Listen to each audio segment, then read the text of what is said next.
to be able to be supportive to those who are around us. So if they're feeling anxious or uncomfortable, then we can't just say to them, forget it, it's not important. Polyvagal Theory says our goal, our responsibility is to support those around us so that they feel safer. You're listening to Dr. Stephen Porges on Psychologists Off the Clock.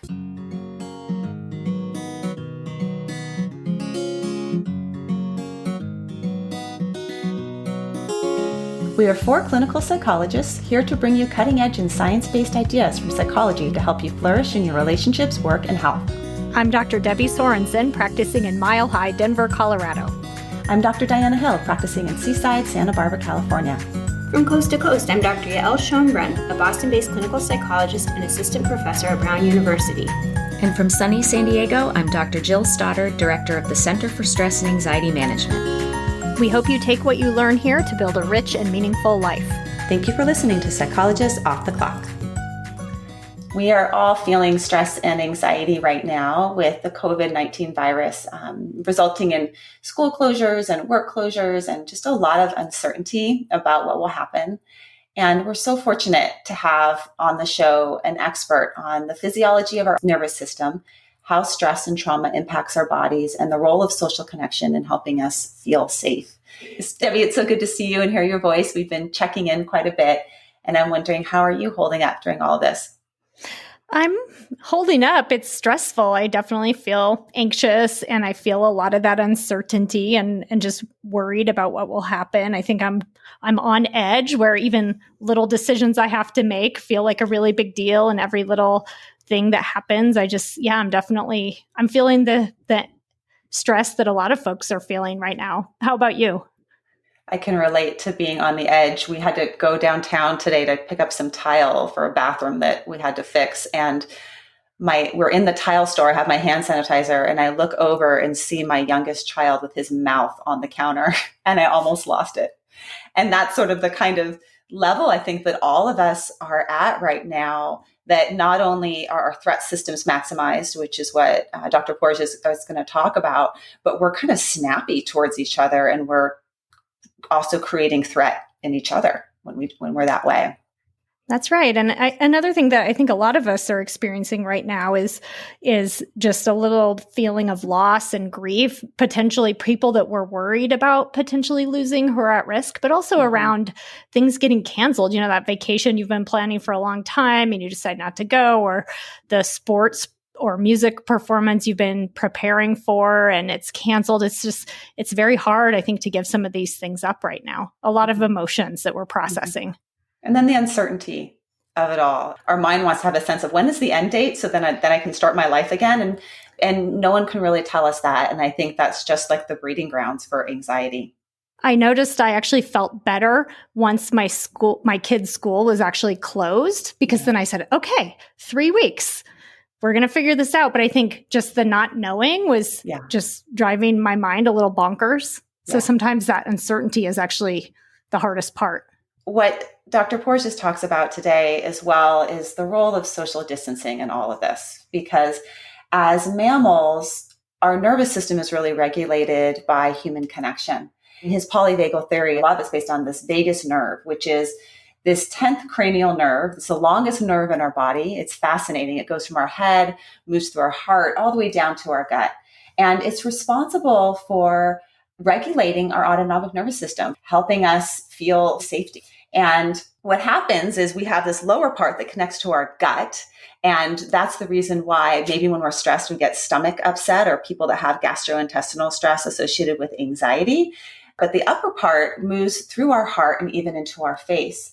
And that part, he calls it the heart-face connection.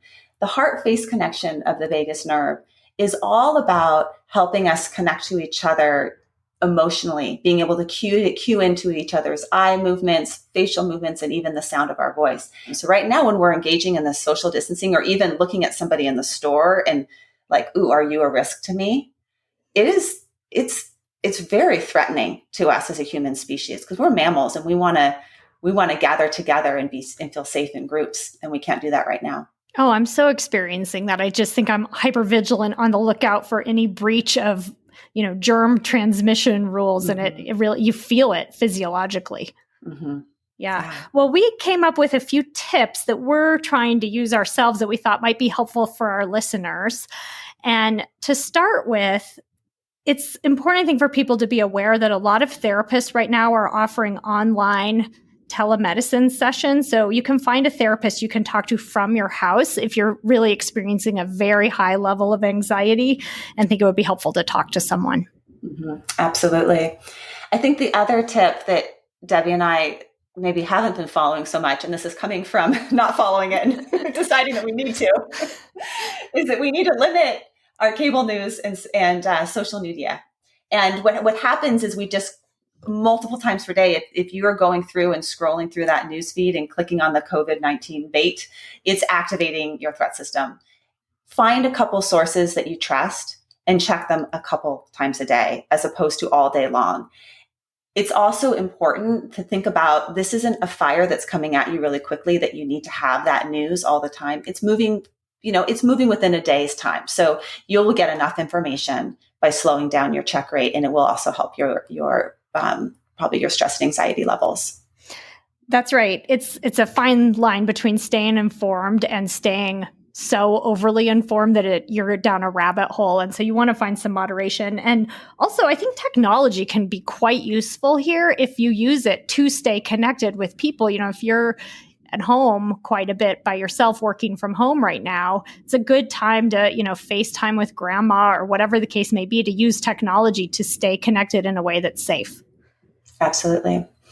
Connect with nature. We go way back to an episode that Debbie and I did, and I think it was like episode 29, all about the benefits of nature.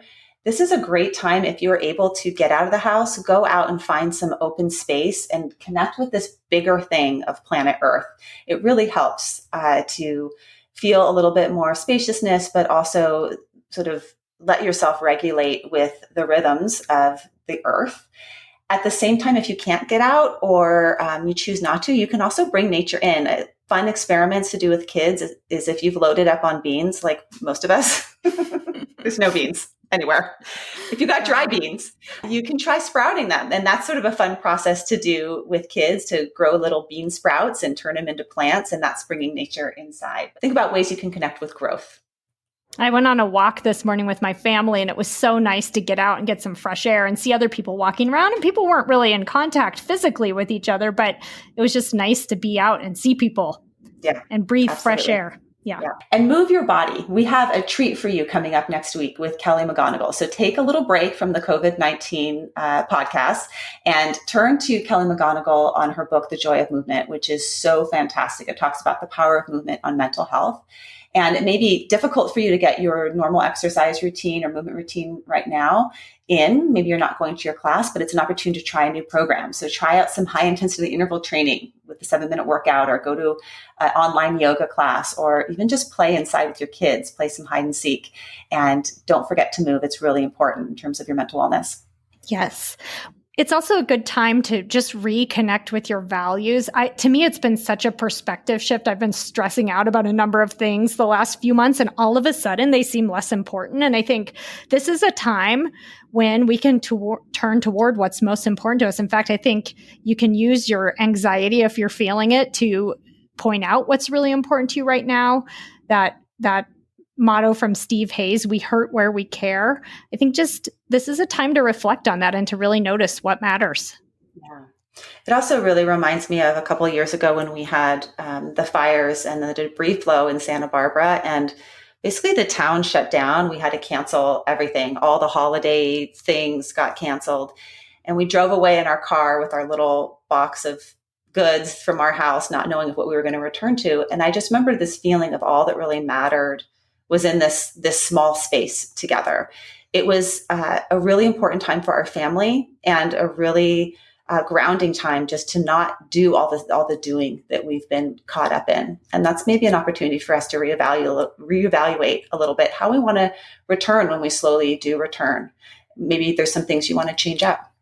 Another thing that was really powerful during that time is when we did drive out of town, we started seeing all these signs about the first responders and the firefighters and all the people that were staying and working so hard for us to save our home. And that really connected to a value of mine of just sort of helping each other out. And I am thinking about all the people right now that are working so hard to help us out to stay safe and protect us. Yeah, I think near and dear to my heart are healthcare providers. I work with a lot of healthcare providers, and they are feeling a lot of stress. They're on the front lines, getting ready to help people, showing up at work at hospitals and clinics. And, they're going to have a lot of highly stressful situations and hard decisions ahead. So shout out to all of you who are working so hard. So a heartfelt appreciation. Thank you. And so the next tip is do some things that you've been meaning to do. So you're home, you got some time, like maybe some online learning. And this is our plug for Praxis, because it's a great time for you, if you're a therapist, to do all the stuff that you've been meaning to do and read the books you've been meaning to read. Great time to learn ACT. Praxis has online learning for ACT. It has online learning for the DNA model with Louise Hayes, who we had on the episode a while back, and using ACT with teens.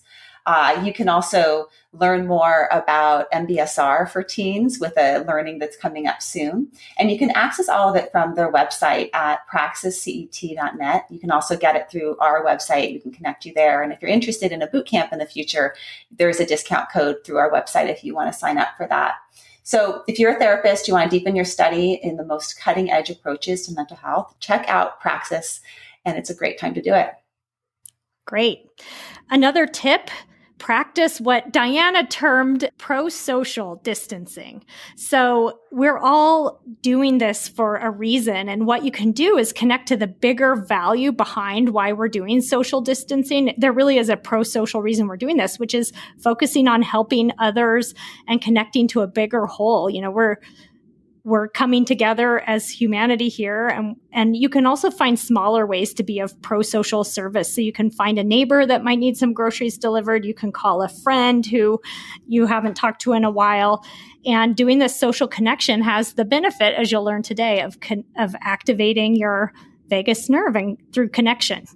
Absolutely. And another way to activate your vagus nerve is through breathing. Dr. Porges will talk to you about this on the show, that pranayama, a sort of deep breathing from yoga and deep breathing practices from yoga, can be really helpful in calming your nervous system down. And I'm going to record a pranayama for all of you to listen to. We'll put it as a separate episode right after this one if you want to listen to it and share that with your friends instead of maybe sharing some of the scary stories. Well, one thing we can all do right now is come together. The world, I think, has felt so divided lately. And this is all just a big reminder that we are all connected and we have to work together and act like all of humanity is in together on this and we're all a team. Yes. And look each other in the eye when we get a chance to spread connection and support. And it's good to see you, Debbie. Good to see you too. Good luck, everybody. Today, we have the honor of talking with Dr. Stephen Porges. He's a professor of psychiatry and researcher whose work offers a paradigm shift in our understanding of human physiology, human connection, and feeling safe. Dr. Porges is a distinguished university scientist at Indiana University, where he directs the Trauma Research Center at the Kinsley Institute. He is professor of psychiatry at the University of North Carolina, professor emeritus at the University of Illinois at Chicago, where he directed the Brain Body Center in the Department of Psychiatry, and professor emeritus at the University of Maryland, where he chaired the Department of Human Development and directed the Institute for Child Study. In 1994, he proposed the Polyvagal Theory, a theory that links the evolution of the mammalian autonomic nervous system to social behavior and emphasizes the importance of physiological state in the expression of behavioral problems and psychiatric disorders. Welcome, Dr. Porges. Well, thank you very much, Diana. It's a pleasure to be here and to kind of share my views and to see where we'll go today on the interview. Yes. And as we were just chatting before we started, we're at the time of the coronavirus, and I'm sure that will enter into some of our discussion. But what you mentioned is that the polyvagal theory is all about being human. So sort of everything is welcome there in talking about the polyvagal theory, and it really can apply to a lot of different areas of our life and our discussion. Absolutely. And the core value or view within polyvagal theory is the quest for safety. And then it starts all making sense because as mammals, that's our primary quest is to be safe. And if the cues around us aren't safe, our body reacts to that. And we'll get into that. Mm-hmm. Help us maybe understand what is happening for us humans when we don't feel safe in terms of our physiology and our autonomic nervous system.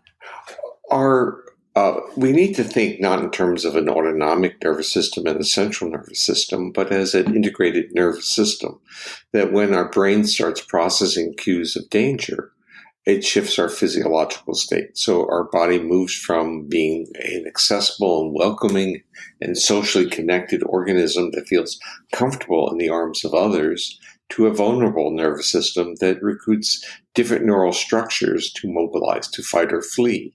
And if in certain situations we can't escape or we can't fight appropriately so that we're safe, our body has literally a secret back door. It shuts down. So there's all these kind of sophisticated adaptive features wired into our nervous system. But the issue is when some of these are triggered, it's difficult to get out of them or to re-normalize or to become stable again. The body may try to take us out of being in contact with the world. So in a way, we become numb to our body and we become disembodied. And these are now kind of cliche words that are part of our vocabulary within psychology, but they're part of our adaptive strategies to stay alive and to survive the most difficult situations. Mm-hmm. So in your theory, you talk about sort of these three systems. There's the shutdown numbing system that, as if you're a therapist, it sounds really familiar in terms of we're talking about people that are dissociating or really disconnected from their body. And then there's the flee or the fight response. Yeah. And then this third response of sort of social connection as being another route. And what I get curious about is when we're experiencing threat on this more global way, how that is also impacting our ability to use social connection and what's sort of how it's going awry a little bit. Like our co-regulation isn't working so well right now. Yeah, we have to put it in. Let's go intellectual for a moment, then we'll go emotional. But intellectually, we see the mammalian nervous system and the human nervous system, we're mammals, as having tremendous flexibility in all kinds of settings and contexts. So when we're not getting cues of safety, our body gets into states of defense. Yeah. We live in a world where human beings are given tremendous responsibility for their feelings and their thoughts when it may not be, maybe they don't have that much control. Maybe a lot of our behavior, our thoughts, our feelings, especially our feelings, are more on a reflexive level. Mm-hmm. So maybe our feelings of safety are really reflexive just as well as our feelings of danger are reflexive.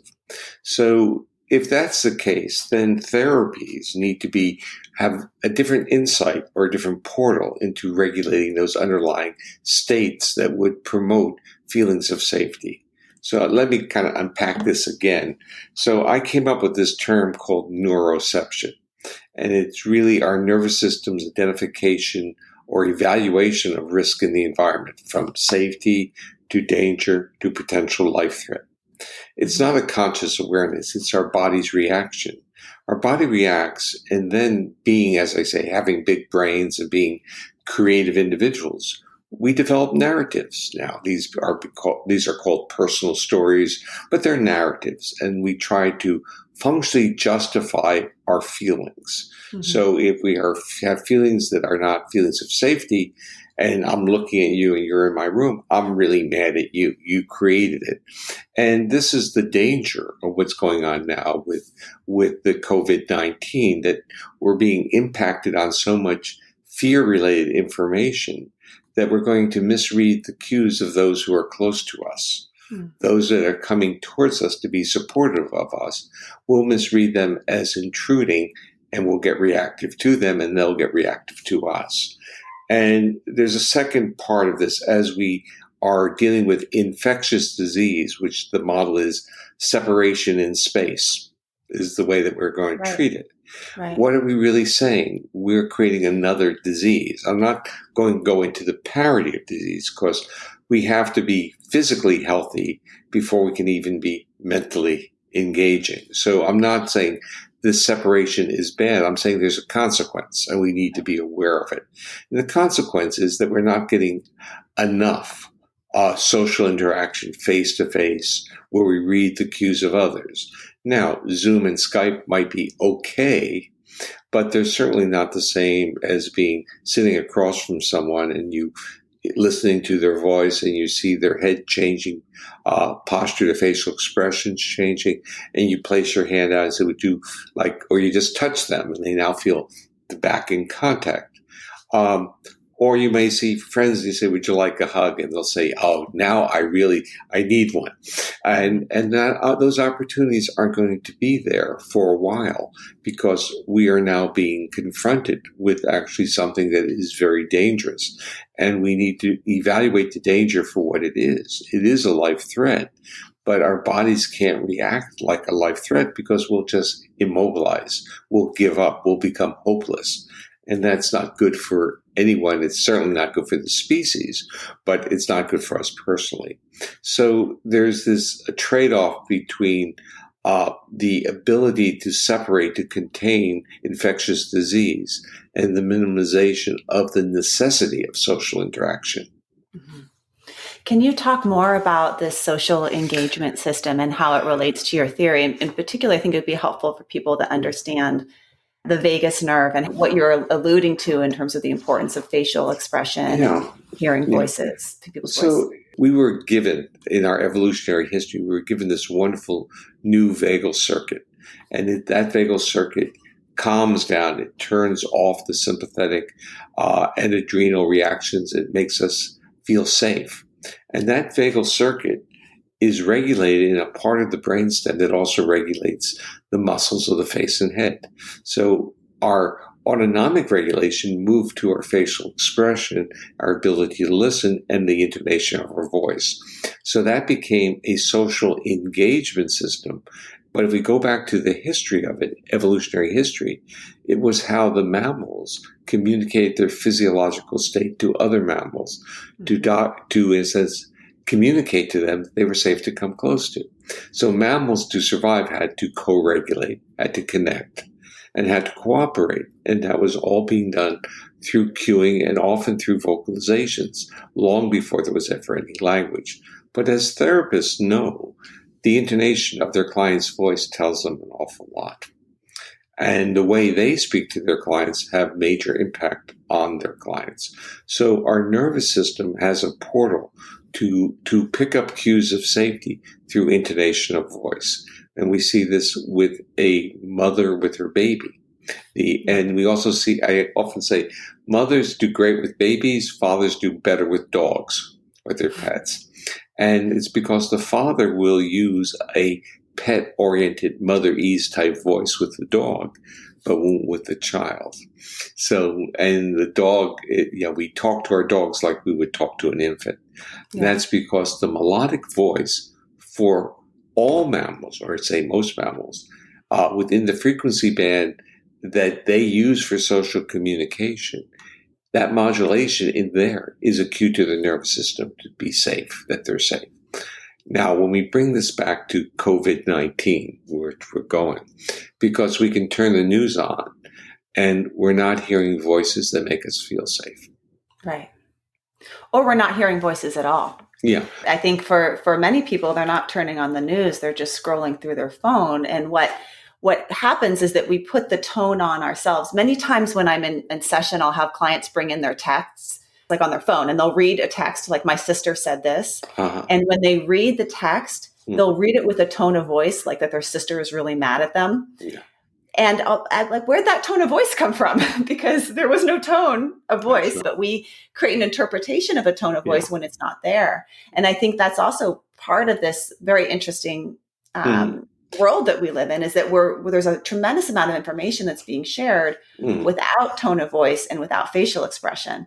And it leaves the human mind a lot of room to make interpretations or create story. Yeah, but there's also the politics of the country are not warm and connected and accessible. And so when you look at politicians who have responsibilities for our safety and health, and they're angry, they're not conveying to us that we're going to be taken care of. Right. And, there's two sides of the argument and saying, is it really possible to be taken care of? So are they really telling us the uncertainty, and that's important for us to know? Or if they could talk to us in a more connected way, would we be able to cooperate in a way that might help solve problems? Yeah. And so I'm much, of course, a fan of the latter. But we can watch the people who are actually pronouncing what's going on, and you can look at their faces in terms of. So if the muscles of the lower face are driving everything and the muscles of the upper face are blank or turned off, you're dealing with someone who is in a very stressed or fight-flight state. But if the upper part of the face becomes softer or has an exuberance and the voice starts having a melodic tone to it, you feel very comfortable. You can literally deal with whatever they're saying. Yeah. Yeah. And that's where this concept of co-regulation is so important and often gets kind of missed in conversation. Well, it gets missed because we place a premium on self-regulation. And even in terms of development of children, we argue that it's good for them. They need to self-regulate and they shouldn't be a mommy's boy or whatever we want to talk about. But in reality, the more effective we are in co-regulating in our world, the more effective we are in self-regulating. So co-regulation provides us with the physiological resource to be bold, exploratory, and self-regulatory. So how could we co-regulate each other right now? Like, what would be a way for people to, besides wash their hands and stay 6 feet apart, co-regulate around this? Well, okay, so let's go back in time a little bit and let's talk about what we need. So we used to say, when you talk to people on the phone, hearing their voices, you could say to someone, "Oh, what's wrong?" Because you could tell from their voice. Okay. Now, so we stripped the voice from the face, but the voice was very powerful. And this is due to our evolutionary history of the intonation of voice as being a major portal for co-regulation. But somewhere around, I guess it would have been the 1980s, we stripped the word from the voice and we called it email. And then it became instant messaging, and then it became just texting. And in the beginning, the email was misinterpreted by a lot of people, just like you're talking about your client and the text. People used to say, "Why are you angry at me?" And what really was merely a terse statement.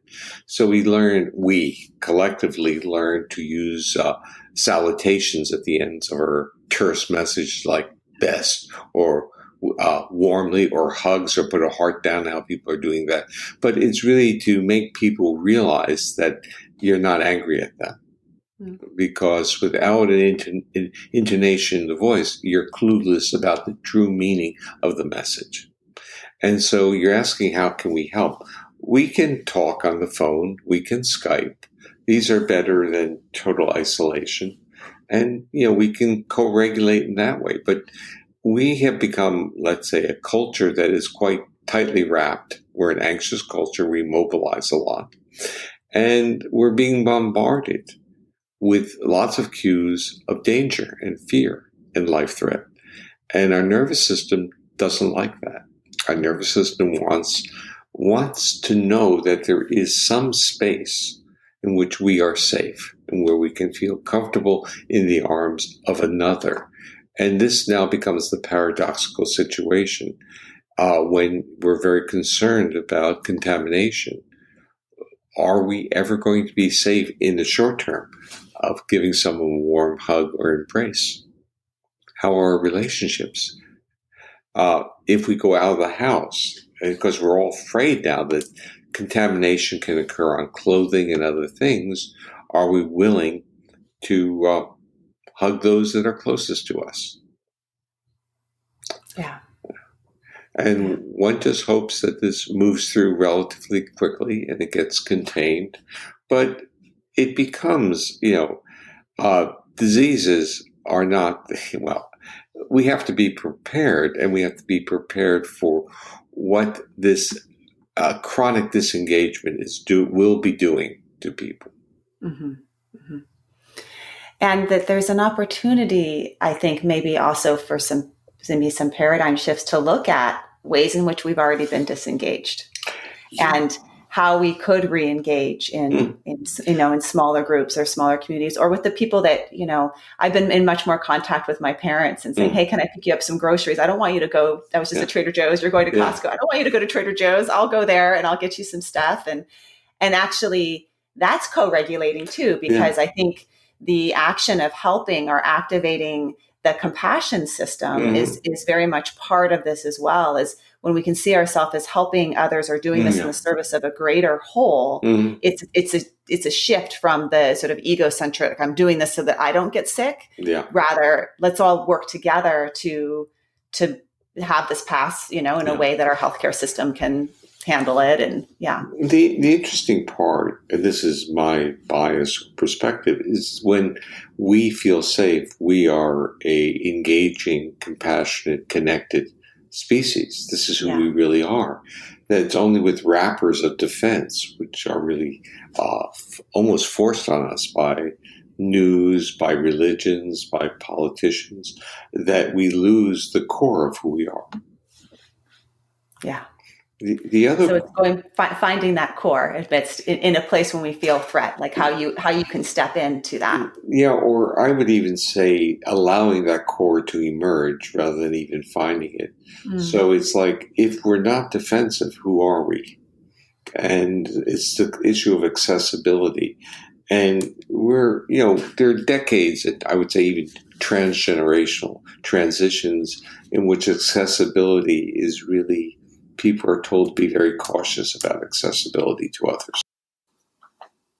And particularly if you have a trauma history as well. This is the dilemma, right? If you have a trauma history, accessibility doesn't feel safe. Okay, so let's just think for a moment. First of all, we are a traumatized species. Okay, let's just start there. But we're a resilient species that looks for safety and tries to create coalitions and cooperative relationships. We are also a transgenerational traumatized culture. And everyone's family has been affected by trauma. Because we're an immigrant population, we're a population that has sent its young to war for decades, and there's a consequence to all that. And we have to acknowledge that what we've done was was useful for survival, but it also was paying a price about our ability to feel safe with others. And we need to understand that. Now, I started getting interested in trauma, not because I was interested in trauma, but that my ideas start to provide a useful set of metaphors and understandings for people who had been traumatized. And what I've started to learn is that we can learn so much about what it is to be a human by studying trauma, because we start seeing what's taken away. We see the ability to be safe in the arms of another. We see the ability to see the world in a positive perspective. We see the loss of purpose in life. And then we see even the comorbidities of our health, that when we're stuck in a state of either shutting down, dissociating, or fight-flight, we see all the comorbidities, all the gut problems, all these disorders that are currently called medically unexplained symptoms, like fibromyalgia, migraine, dysautonomia, and irritable bowel syndrome, that these are not really diseases that have specific organ dysfunction. These are diseases of the nervous system being in a state of defense and not supporting the function of the organs. So you start seeing this cluster coming together. Everything is really the story of evolution, or the story of mammalian and especially human evolution. And the story is that when the earliest vertebrates came, they were relatively simple organisms. And when they were under threat, which was not enough food, not enough oxygen, their bodies would just go into a conservation mode and basically shut down. The most primitive vertebrates had very tiny brains, so they didn't need much oxygen going to the brains. Yes, but this is when my little boys catch lizards and they like can hold them on their backs and are like passed out. You can put a reptile under a state of life threat, can hold its breath for several hours. Yeah. Wow. Okay. And it's not danger, but it's appearing not to be alive. And you'll also see something linked to that. They often will defecate before they immobilize because having food in your digestive tract is metabolically costly. So the priority is get rid of it and just hang on. Our nervous system's so smart. The reason I brought up the defecation is that within humans, when humans are under states of life threat, they may defecate or urinate. And it's not something to be embarrassed about. It's something in the sense that this is a very smart nervous system trying to make this adaptive decision. But so we still have that nervous system in place, that old one, the reptile one. Yeah, right. And that old nervous system is co-opted and does great things because it helps regulate primarily the organs below our diaphragm. So it does its good stuff, but it should not be recruited in defense. So the issue of our autonomic nervous system is it does wonderful things, but don't recruit it in states of defense. So the issue of our autonomic nervous system is it does wonderful things, but don't recruit it in states of defense, or you'll be really messed up, especially if it's prolonged. So the earliest one is this old unmyelinated vagus that we still have, and it is primarily regulating organs below the diaphragm. There are some fibers that still go to the heart, and they can still be, in a sense, recruited. We have, through the evolutionary tree or the progression, we have a sympathetic nervous system, and this enabled the vertebrates to mobilize. And when it mobilized, and this is part of polyvagal theory, it's hierarchical, so that when you mobilize, what do you inhibit?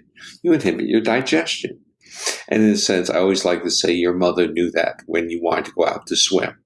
And she was, after having lunch, you can't go out and swim. Why? Because you'll get cramps and die. No, what she was really saying is that you can't go out and swim because of the polyvagal theory.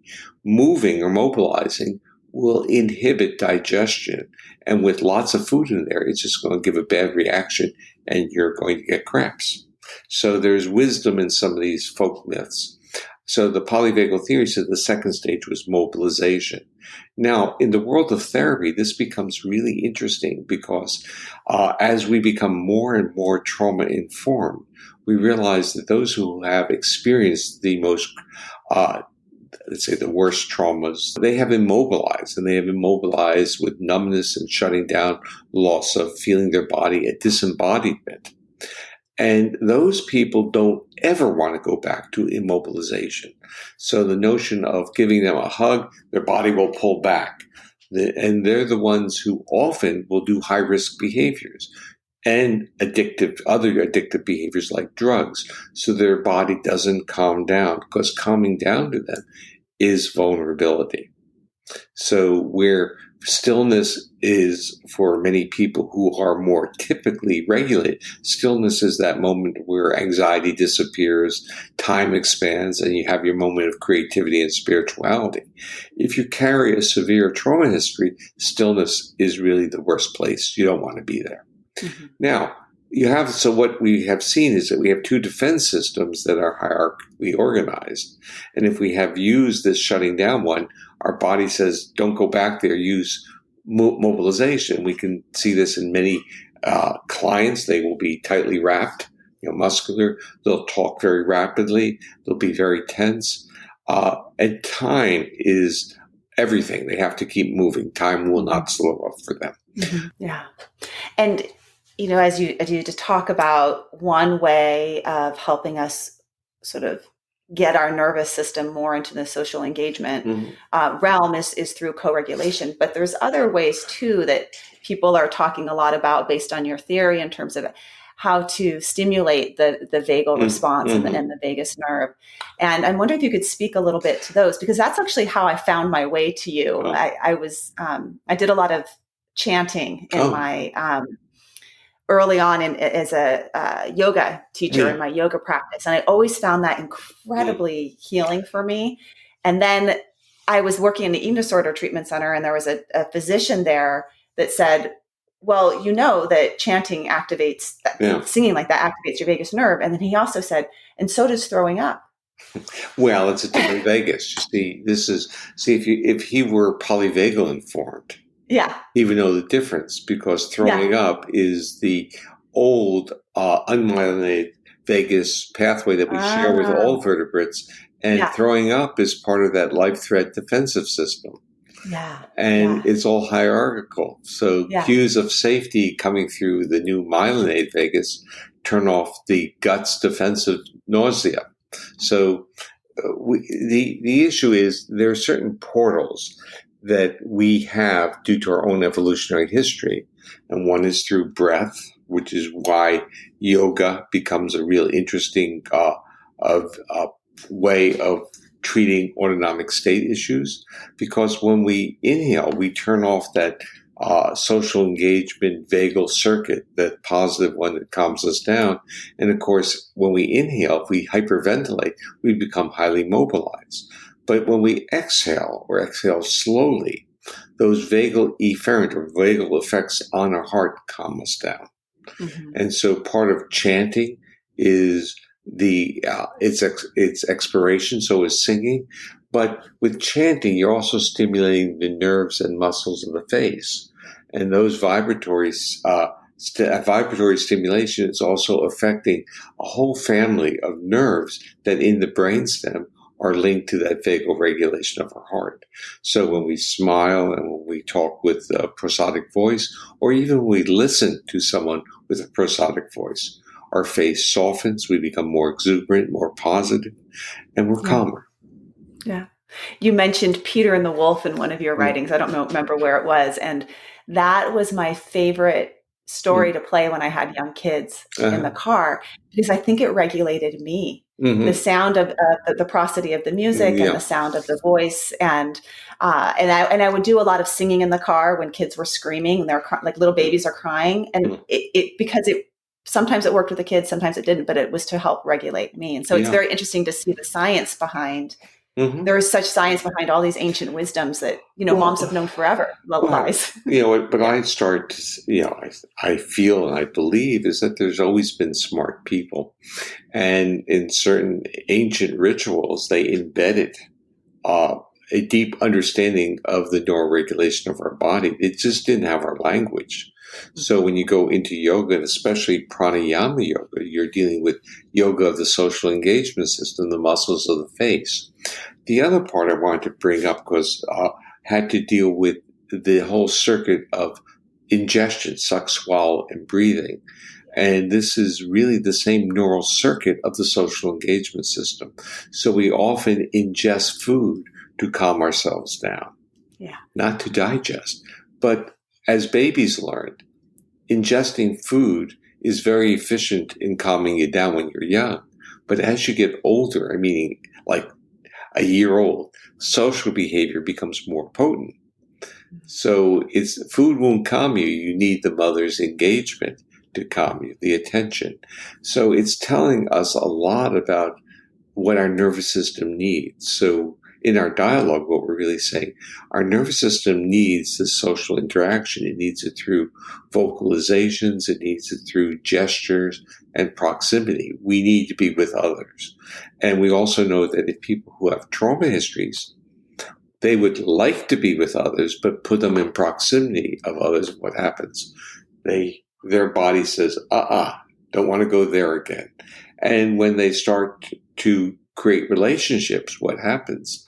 The relationships fail, or they run away because their body says being safe is a great vulnerability.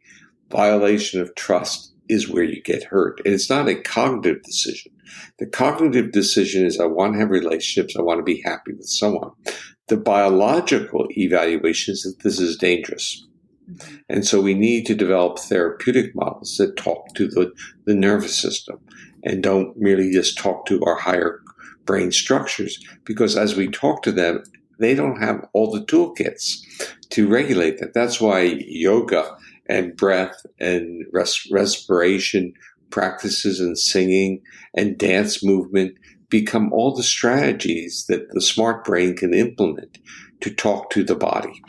Yes. One of my very good friends, Gwendolyn, has developed these song circles in our community. And a lot of people aren't going to churches in the same way that they used to, and singing in circle. And she talks about how singing in circle with others is so incredibly connecting, soothing, and connecting in a way that is different than just having dinner with people. Yeah, right? well, it's profound. Well, think about drum circles. Drum circles do the same thing. Yeah. And they're quite a unique experience because you don't know the people around the circle with the drums. But when you're finished, you think they're your best friends. And so you have this kind of moment of, I use the term shared intimacy, but it's all about social engagement. You're looking at people, you're coordinating your behavior to be part of that group. Can we talk a little bit about heart rate variability Sure. and how this relates to all of it? Because I feel like I'm trying to figure this all out. I got into the heart rate variability bandwagon and got one of those Aura rings that measures your heart rate variability at night. And what actually made me a believer was I was on a yoga retreat in Costa Rica, and my heart rate variability, according to this ring, tripled during that week. And then I came back and it went back to where it was. So something was happening and it was measuring something. But can you talk about what is heart rate variability and how does it relate to this whole nervous system? We're going to move from something that is very descriptive, heart rate variability, to, in a sense, underlying neural mechanisms that represent homeostatic function. So you got to go on this little journey, because heart rate variability is merely the variability of the time between your heartbeats. It's basically saying your heart's not beating at a constant rate. In fact, your sinoatrial node may beat at a constant rate, but as the vagus comes down from your brainstem to that pacemaker, it's slowing it up. And that's so when you exhale slowly, it slows your heart rate up. When you inhale, heart rate goes back up because the vagal effect is being reduced. So heart rate variability is merely the fact that your beat-to-beat changes are not constant. And that could be good or it could not be that good, okay? Okay. Because so more is not better. Not necessarily. Because it's descriptive, because you could have arrhythmias, which would be missed beats, or beats that are actually fragmented beats, and your beat-to-beat variability would be very high, but you wouldn't be very healthy. Let's say you had AFibs or atrial fibrillations, and they start popping in, or preventricular contractions. They would contribute to the variability, but it wouldn't be the variability you want. So now we move into what variability do you want?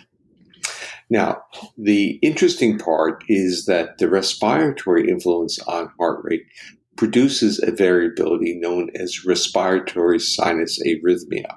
That can be quantified, and that is an excellent index of the vagal influence on the heart, the vagal tone coming through the new myelinated vagus, the part of your social engagement system. That is what you want.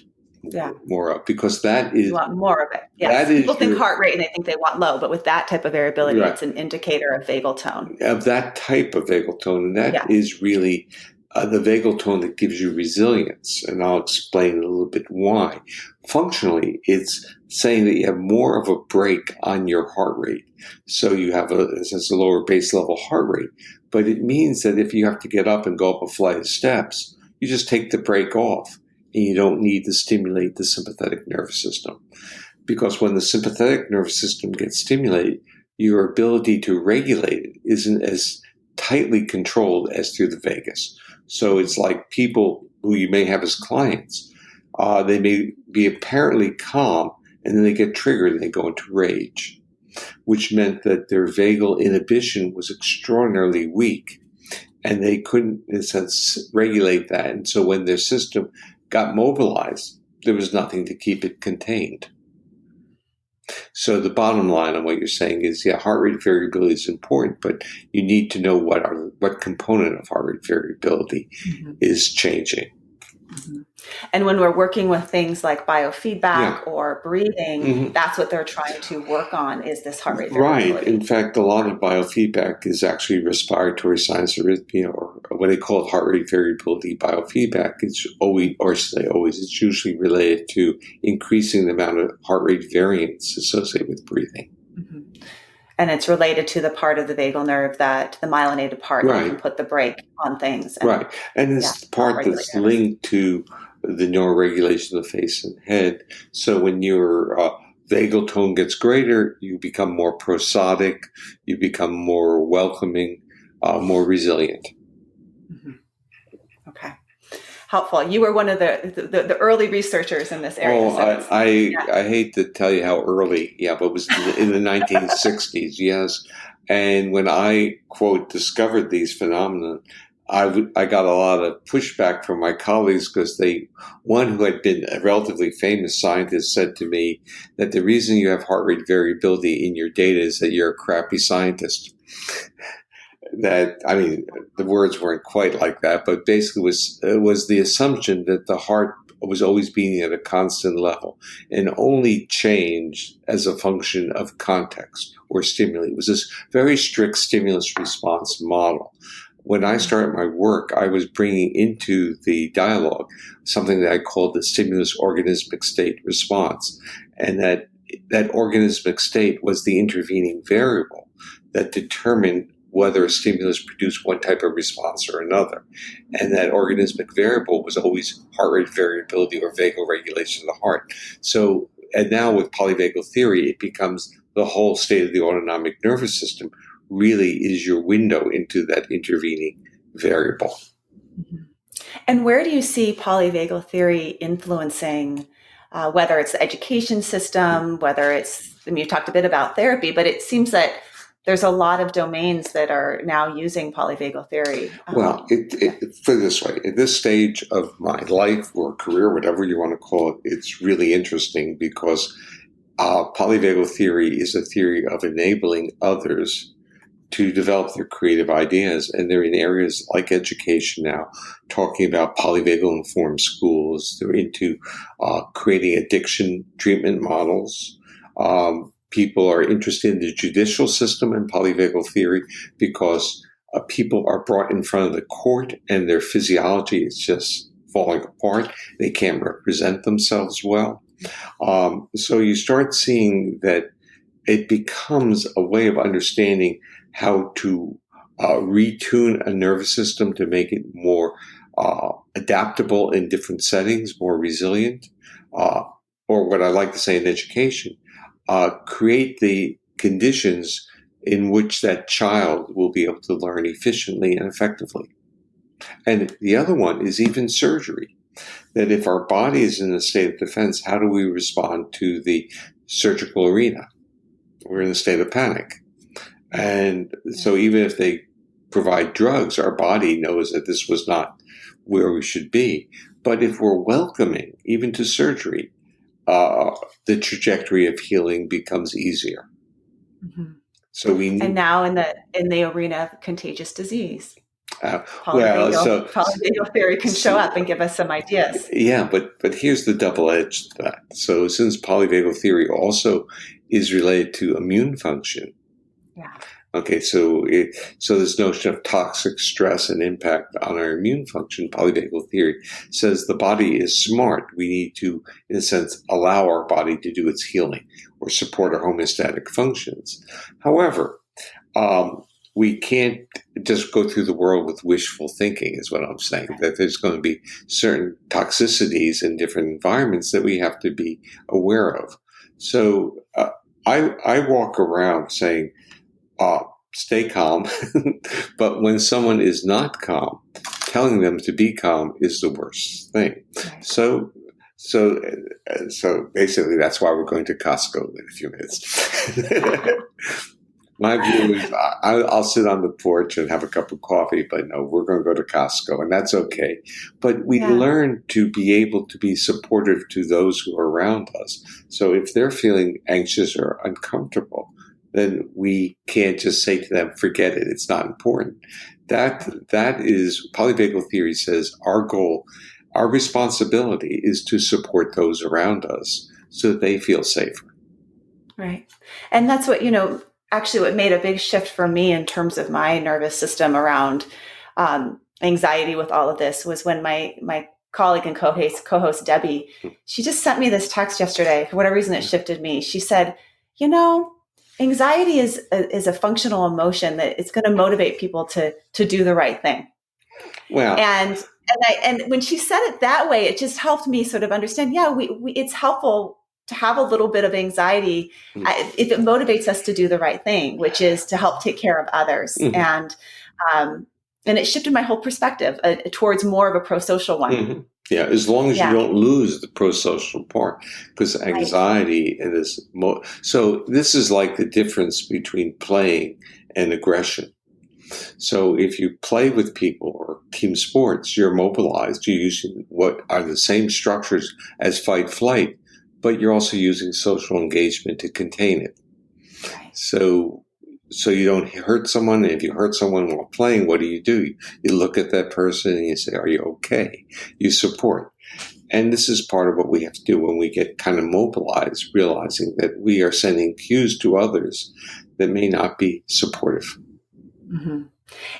Another concept that you've talked about is the difference between empathy versus compassion. That gets me into trouble because my friends use this to describe what they're doing, even though I would reinterpret their doing. So if you reach into the literature on empathy, the idea is that when you have circuits of empathy responding in the brain, they're mimicking the circuits of the real pain signals.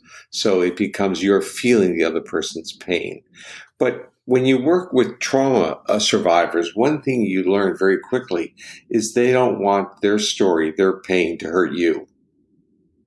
So empathy becomes the worst thing that a therapist can express when, in a sense, trying to allow or enable their clients to express their trauma histories. But compassion is the right thing. Compassion is that respect. Compassion is the support. It's the presence. It's the therapeutic presence of being there when a person can explain what's happened to them without an interpretation. And since the true opportunity to be compassionate is when you deal with people with trauma histories, because they want their voice to be heard. They don't want you to pick up a gun and kill the assailant. They want their feelings to be heard, and they want you to support them. It's a very similar thing with grief as well. Yeah. And one of the reasons why people don't share their grief is because they feel like if they share their grief, they're going to harm the other person. It's going to be too much if I keep on bringing this up. And so people end up not sharing because of that, I guess it would be fear of empathy almost, that you're going to feel what I'm feeling. The story will hurt someone and you don't want to hurt anyone. And grief, I was, as I said, trying to get a deeper understanding of what grief was from a neurobiological level. And it's as if it's like trauma. It overlaps with trauma, but there's not a perpetrator. It's something different. So with trauma, there can be a target in building the narrative. With grief, it's just left within you. So the narrative for grieving is very difficult to use a narrative to get out of. And the culture says, come on, enough grieving, let's go out to have dinner, let's go to a movie, let's do something. But it doesn't work that way. But the culture, as it's changing now, where there are people who are now more open about their grieving, especially with their pets, a loss of a pet. People feel now okay to talk about how bad they feel when they lost their dog or their cat. Yeah. And that's where some of the old rituals around grief rituals are actually incredibly healing. Song and being together and crying together. That's how we grieve. Ingestion, eating. Yeah. Ingestion, which is the social engagement system. So if you can't talk, you eat together. And just think about how we use concepts like having a drink or having a meal together. We use it to kind of become closer to others. I'd love for you to share a little bit about some of your interventions that you're using, and so we can connect if people want to learn more about your theory and about you. Well, they could go to my webpage, which is stephenporges.com. And that has links to other places, but also has links to YouTubes and talks. But the interesting part that I've really been working on is really an intervention that is now called the Safe and Sound Protocol, or SSP. It's marketed by a company called Integrated Listening Systems, which is now part of Unite Health, I guess they call that company. And there are now, I think, 3,500 therapists have been trained to deliver the intervention. The intervention started off as a 5-hour listening to these auditory or computer-altered vocal music. I initially developed it for kids who were on spectrum because it stimulated the social engagement system. But the trauma community had heard me talk for years, and they heard me talk about this intervention. They started trying it. And it's been through the insight of these trauma therapists that this whole technology has been now modified to deal with trauma. And what we're learning is that it needs to be done much slower because it's very powerful. So just think about listening to a song and our body reacting to it. And that reaction is important for the client and also for the therapist. It basically enables the client to get the bodily feelings without attributing them to another person or context. The music is doing this. They're touching something. We have now several trauma-informed therapists who are using it. They come from different specialty areas. Many are somatic-type therapists. And what they're doing is, by being trauma-informed, they are good observers of their clients, and they titrate it. Now it could be 10 minutes a day, every other day. What they're doing is changing the paradigm to fit the client, to fit the client's fragile nervous system. And part of what I'm learning is that these cues of safety in the acoustic intervention is really an algorithm that amplifies the intonation of vocal music, meaning it amplifies prosody, or making the nervous system, puts it into a state that it can't refuse the cues of saying, like you talk to your dog, pretty boy, it can't say no. It just kind of opens up. But if you have a trauma history, that opening up, that accessibility is vulnerability. And that gives something for the therapist and client to work on, because without that type of triggering, the client is saying, I want to have relationships. I want to be hugged. But this is really saying, you may want to, but your body is still in control. And we need to now re-educate the nervous system to be more accessible. So it's a re-education program of that system. To be done with a therapist? To be done with a therapist, under the guidance of a therapist. And if there's a trauma history, yes. Yes. If the individual just has auditory hypersensitivities, no other symptomatology, and a reasonably resilient nervous system, they could probably just take it home and do it. I don't, that's not my bias. My bias is to make sure that people are monitored, because you never know. You don't know, because... So people can learn more about the Safe and Sound program through you, and we'll put a link on our website as well. And pranayama and chanting and song circle and breathing and all of those things are good as well. And FaceTime with your family right now is also a good way. Not necessarily with the Apple computer, but real FaceTime, Well, thank you so much, Dr. Porges. It's a delight to have you on the show, and really appreciate your body of work, and really appreciate your wisdom in particular right now. Well, thank you very much for inviting me, and I hope this has been helpful to you and your constituency. Thank you very much. Thank you for listening to Psychologists Off the Clock. You can find us on iTunes, Facebook, Twitter, and Instagram. Please help us out by writing a review on iTunes. We'd like to thank our interns, Dr. Catherine Foley-Saldana and Dr. Katie Lear. This podcast is for informational and entertainment purposes only, and is not meant to be a substitute for mental health treatment. If you're having a mental health emergency, dial 911. If you're looking for mental health treatment, please visit the resources on our webpage. We're at offtheclockpsych.com.